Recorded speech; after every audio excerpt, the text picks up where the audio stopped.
Le ministère des Finances zambien a annoncé le 4 octobre 2024 avoir déboursé 16,9 milliards de kwacha en octobre pour stimuler le développement et les services publics.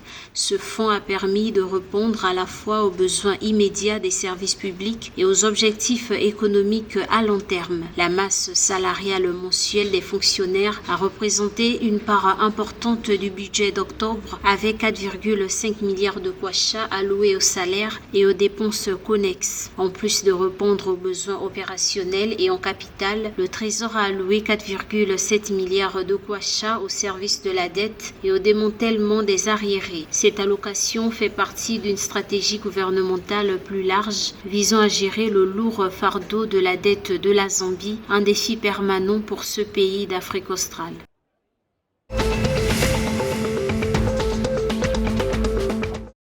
Alors que le niveau d'eau des barrages de la Namibie ne cesse de baisser, la sécheresse continue de frapper les agriculteurs à travers le pays dont l'approvisionnement en eau de leurs parcelles d'irrigation a été suspendu. Namwater, entreprise publique qui fournit de l'eau, a annoncé sa décision d'interrompre l'approvisionnement en eau de la région afin de sécuriser les réserves d'eau destinées à la consommation humaine et animale. En mai 2024, la Namibie a déclaré l'état d'urgence en raison de la sécheresse qui s'abat sur l'Afrique australe.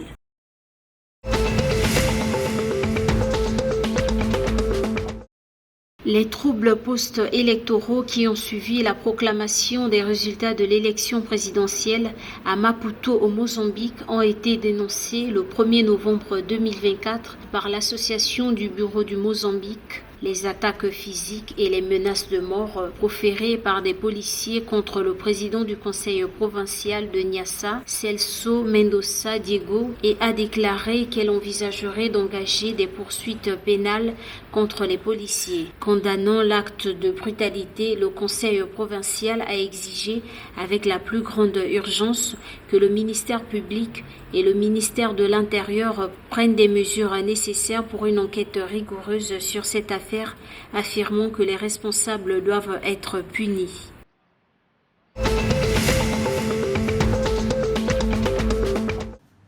Lutte contre l'insécurité alimentaire au Botswana. Alors que ce pays d'Afrique australe peine à produire suffisamment de nourriture pour nourrir sa population, le gouvernement continue de mettre en place de nouvelles initiatives et de nouveaux programmes visant à résoudre la pénurie. Depuis l'interdiction d'importation début 2022, la production de produits frais a légèrement augmenté, passant d'environ 60 000 tonnes à 88 600 tonnes en 2023-2024.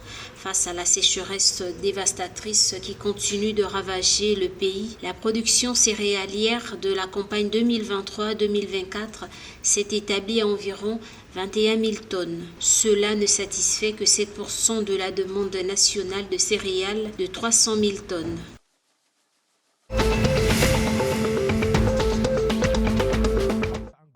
L'Eswatini a battu le 2 novembre 2024 le Zimbabwe sur un score de 1-0 lors du match retour des éliminatoires du championnat d'Afrique des Nations CHAN 2025. Avec cette nouvelle défaite, les Warriors du Zimbabwe ont été éliminés de la compétition. Notons que le Zimbabwe marquait son retour dans le tournoi après avoir manqué la dernière édition en raison d'une interdiction de la FIFA. L'Eswatini affrontera désormais Madagascar en décembre 2024 pour son dernier match de qualification avant le tournoi de février 2025.